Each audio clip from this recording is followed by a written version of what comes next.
Pasi u akuzua se është kundër UÇK-s, zëvendës kryeministri Arben Fetaj thotë se atë nuk mund ta dëmtojnë me metoda udhbashe. LSDM nuk kërkon falje për akuzat ndaj drejtorit të shërbimeve të përgjithshme të qeverisë. Tomovski thotë se LSDM po e përdor strategjinë kapeni hajdutin.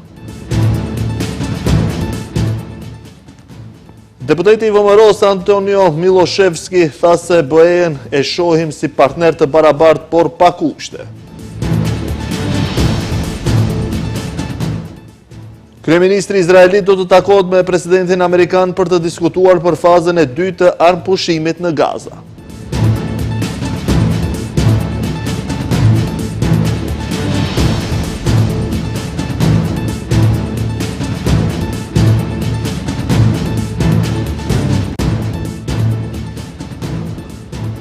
Përshëndetje shikues të nderuar, jemi me lajmet në televizionin Shenja. Zëvendës kryeministri për qeverisje të mirë dhe njëri nga liderët e Vlenit, Arben Fetaj, ka reaguar sot ndaj shkrimeve të shpërndara në rrjetet sociale dhe në disa portale në të cilat pretendohet se ai është kundër mbajtjes së protestës në mbrojtje të krerëve të UÇK-s, e cila është planifikuar të mbahet në Shkup.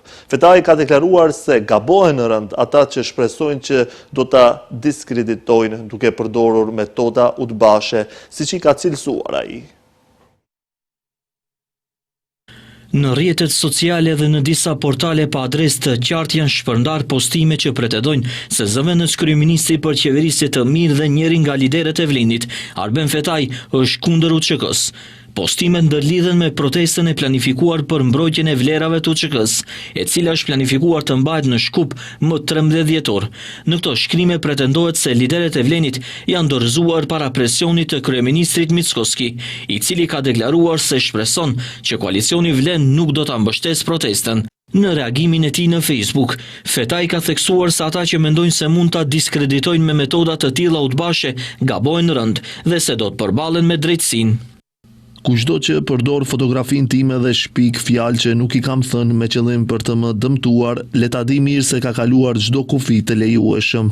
Nuk ka tolerancë për shpifësit e porositur. Do të përballen me drejtësinë secili prej tyre. Shpifja, montazhi dhe fabrikimi i deklaratave nuk më lëkunden as pak. Përkundrazi, ato më forcojnë edhe më shumë në bindjet dhe rrugën time. Ai postimin e tij në Facebook e përmbyll me fjalët rroft UÇK-ja. Ndërkohë, po sot zëvendës kryeministri Fetaj ka uruar rizgjedhjen e Kristian Mickoskit në krye të VMRO të PMN-s. Sipas tij, bashkëpunimi si në qeveri, ashtu edhe si koalicion, do të vazhdojë me të njëjtin ritëm, me të njëjtin fokus dhe energji, progres dhe rezultate konkrete që e çojnë vendin përpara. Ndërkohë, protestën e planifikuar për me 13 dhjetore ka mbështetur sot publikisht Aleanca për shqiptarët, krahu i Zjadin Selës. Partia vlerëson se akuzat e ngritura ndaj ish pjesëtarëve të UÇK-s përbëjnë përpjekje për të njëllosur luftën e pastër çlirimtare të popullit shqiptar. Protesta e shumë përfolur e 13 dhjetori që do të realizohet në Shkup në mbështetje të krerëve të UÇK-s, të cilët po gjykohen në Hag, e të cilën e paralajmëroi kreu i BDI-s Ali Ahmeti, e të cilën e organizon organizata e veteranëve të luftës së UÇK-s, ka marrë mbështetje edhe të Aleancës për shqiptarët krahu i Zjadin Selës. Nga SHE-ja kanë kërkuar që mbështetësit e tyre të dalin masivisht dhe të marrin pjesë në këtë protestë. Sipas Aleancës, akuzat e ngritura ndaj ish pjesëtarëve të UÇK-s përbëjnë përpjekje për të njëllosur luftën e pastërt. Çlirimtarët të popullit shqiptar nënvizojnë se kërkesa për drejtësi nuk është betejë politike, por një çështje që i prek të gjithë shqiptarët. Çdo njollë dhe akuzë ndaj tyre është tentim për të njollosur luftën më të pastër dhe më të drejtë që mban mend historia e luftrave të kombeve për liri. Kjo duhet të jetë kauzë e çdo shqiptari, e çdo individi që e ndjen dhe e do lirinë dhe kombin shqiptar. Kjo nuk është një betejë individuale e as politike, por një betejë kombëtare që na tregon të gjithë neve dhe jo vetëm ata që padrejtësisht sot mbahen në burg. Andaj është obligim moral i secilit prej nesh të ngrejmë zërin për dinjitetin e një pjese të lavdishme të historisë sonë.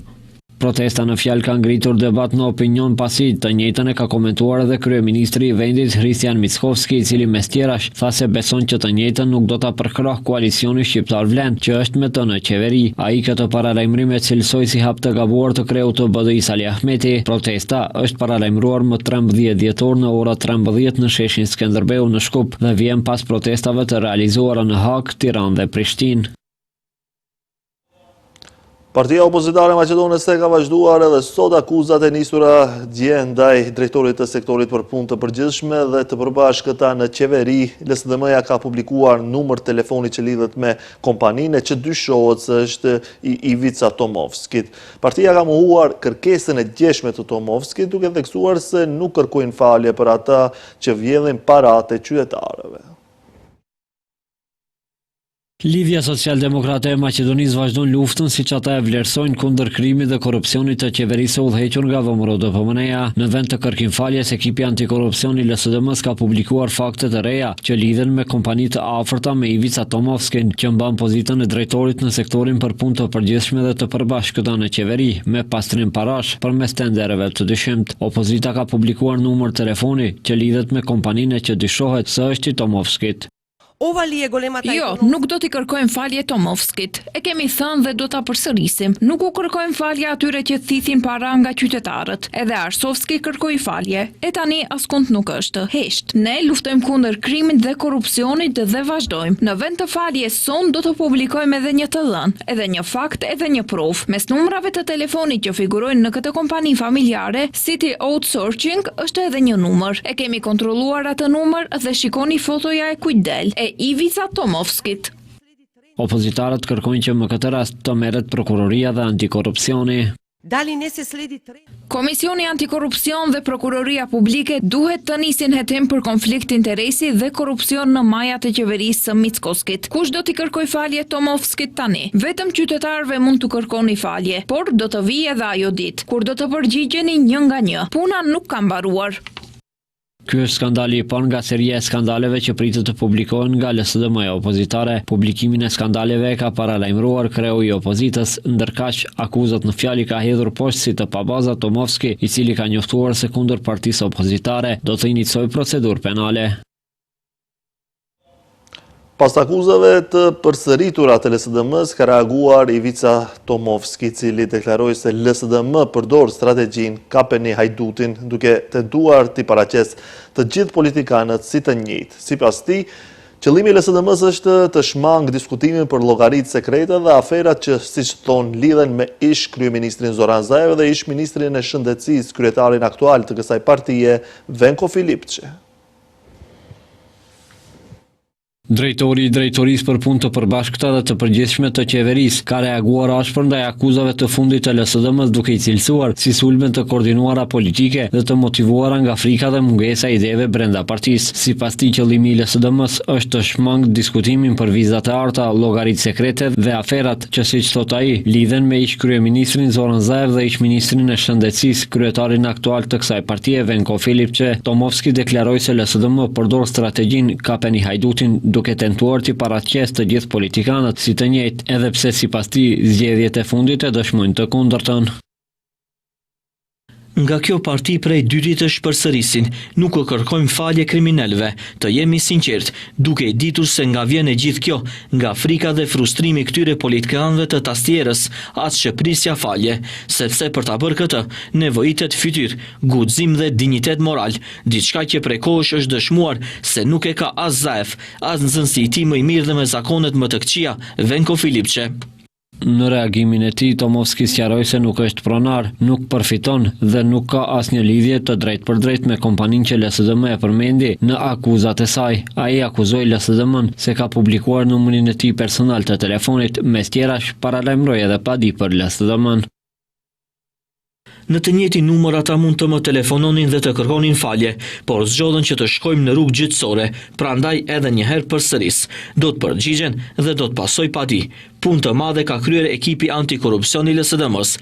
E kanë gjetur numrin tim që të gjithë e dinë dhe që është në emrin tim. Akuzave të LSDM-s, Tomovski u përgjigje edhe ditën e djeshme, duke i quajtur shpifje dhe trillime. Deputeti VMRO-s Antonio Miloshovski ka sqaruar se integrimi evropian dhe politika e jashtme janë pika e 5 të strategjisë Maqedonia 2030 e miratuar në kongresin e fundit të partisë. Sipas Miloshovskit, kjo pikë Bashkimi Evropian e shes si partner të barabartë pa kushte bilaterale që do të prekin identitetin ose veçoritë kombëtare. Integrimi evropian dhe politika e jashtme është pika e 5 të strategjisë Maqedonia 2030, të cilën VMRO DPMN e miratoi në kongresin e 18, në të cilën morën pjesë afro 800 delegat, e të cilën sot e prezantoi para opinionit deputeti i kësaj partie Antonio Miloshovski. Sipas Miloshovskit, kjo pikë Bashkimin Evropian e shes si partner të barabartë pa kushte bilaterale që do të preknin identitetin ose veçoritë kombëtare. Sositë e zemi Integrimi europian dhe politika e jashtme, partneritet me vija të kuqe të qarta, janë pjesë më rëndësishme, sepse ne si parti politike jemi të përcaktuar për Bashkimin Evropian si partneri barabartë, pa kushte bilaterale shtesë që do të preknin identitetin ose veçoritë kombëtare të popullit dhe të shtetit Maqedonas. Miloshovski thot se dokumenti e pozicionon VMRO DPMN si forcë politike të gatshme të marrë përgjegjësinë dhe rolin për këtë udhëheqje shtetformuese dhe kjo, siç potencon Miloshovski, nuk është një listë dëshirash parazgjedhore, por një dokument me objektiva të qarta që do të ishin trajektore kombëtare në 10 ose 15 vitet e ardhshme. Qëllimi është që të kemi gjyqësor të pavarur, prokurori të depolitizuar, administrat profesionale dhe luftë sistematike kundër korrupsionit përmes kontrollit të digitalizuar të qarkullimit të parave dhe çështjeve pronësore. Veç kësaj strategjie, VMRO DPMN në kongresin e gjeshëm i ka dhënë mandat të ri 4 vjeçar për udhëheqje të partisë Hristijan Mickoskit, i cili njashtu është edhe kryeministri i vendit. Lidhja Social-Demokrate e Maqedonisë ka reaguar ashpër ndaj udhëheqjes së VMRO DPMN-s, duke deklaruar se në parti nuk ka pasur asnjë ndryshim të vërtetë nga koha kur atë e morën Nikola Gruevski dhe Sasho Mialkov. Sipas LSDM-s, paralajmërimet për reforma të reja janë gënjeshtra, ndërsa partia e Hristijan Mickoskit po përdor ndryshime kozmetike vetëm për marketing politik. Në reagimin e tyre, ata akuzojnë Mickoskin për lidhje me struktura kriminale dhe për tentativa që përmes zgjedhjeve të pritshme në pranverë të sigurojnë edhe 4 vite pushtet për të fituar amnisti dhe për të izoluar vendin. LSDM pretendon se shefi kryesor i VMRO-s, duke aluduar tek Gruevski, ndodhet në Budapest. Sipas partisë opozitare, qeveria po pengon rrugën evropiane të Maqedonisë përmes konflikteve dhe kushteve të reja të shpikura.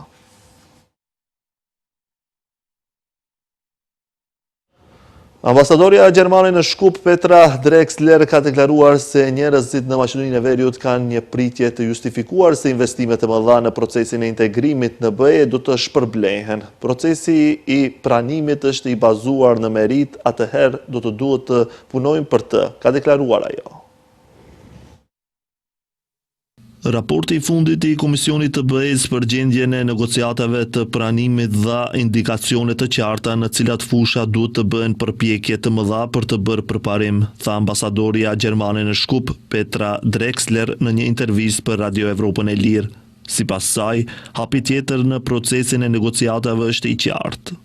Njerëzit kanë një pritje të justifikuar se investimet e mëdha në procesin e integrimit në BE do të shpërblehen. Ne e marrim seriozisht këtë dhe duhet të punojmë për këtë. Kjo do të thotë që nëse ekziston rreziku i humbjes së besimit në këtë logjik pranimi, se procesi i pranimit është një proces i bazuar në merit, atëherë do të duhet të punojmë për të, për ta rivendosur këtë besim së bashku. Për këtë ekziston një shembull, plani i rritjes i Komisionit të BE-s, i cili ndjek pikërisht këtë logjik. Ndërkohë, ambasadorja tha se është mirë që ka një debat kritik rreth buxhetit në gjyqësor dhe sipas saj është një provë e mirë e demokracisë. Pajtohem që debati për buxhetin në gjyqësor dhe forcimin e sundimit të ligjit nuk duhet të reduktohet në çështje individuale, siç janë pagat e gjyqtarëve, sepse nëse doni të forconi pavarësinë dhe efikasitetin e gjyqësorit, atëherë kjo është një çështje strukturore. Sigurisht, nëse 40% e vendeve të punës në gjyqësor janë të paplotësuara, atëherë efikasiteti i gjyqësorit nuk mund të sigurohet. Atëherë nuk varet më nga performanca e individëve, por bëhet një problem strukturor. Drexler ka thënë se nuk është puna e saj të flasë në emër të individeve specifik në gjyqësor, ndërsa ka theksuar se është e rëndësishme që në emërimin e pozicioneve të larta dhe në çështjet e përfundimit të mandateve të respektohen procedurat dhe veprimet përkatëse ligjore. Meteorologët parashikojnë mot të qëndrueshëm dhe relativisht të ngrohtë gjatë gjithë javës së ardhshme. Moti pritet të jetë në ndikimin e presionit të lartë të ajrit me mundësi për mjegull në orët e mëngjesit dhe të mbrëmjes në lugina. Drejtoria për punë meteorologjike ka njoftuar se moti gjatë ditës së sotshme do të vazhdojë të jetë pjesërisht i vranët me periudha me diell, ndërsa pritet mjegull në disa lugina. Parashikohet të ketë shi të lehtë lokal në pjesët veriperëndimore dhe do të fryjë erë e lehtë deri në mesatare nga ana veriore.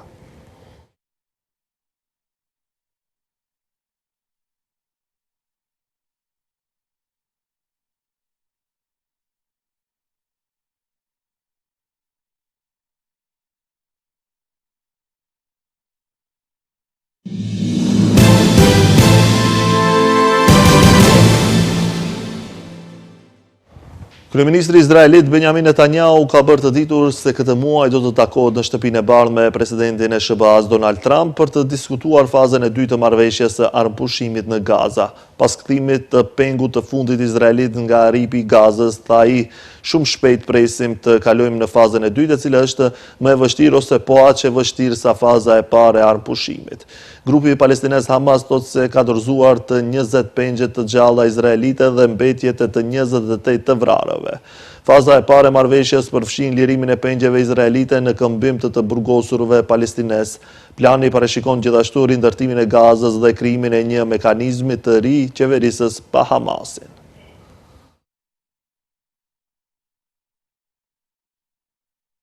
Kjo ishte gjitha për këtë edicion informativ. Faleminderit për momentjen, bashkë miru pafshim.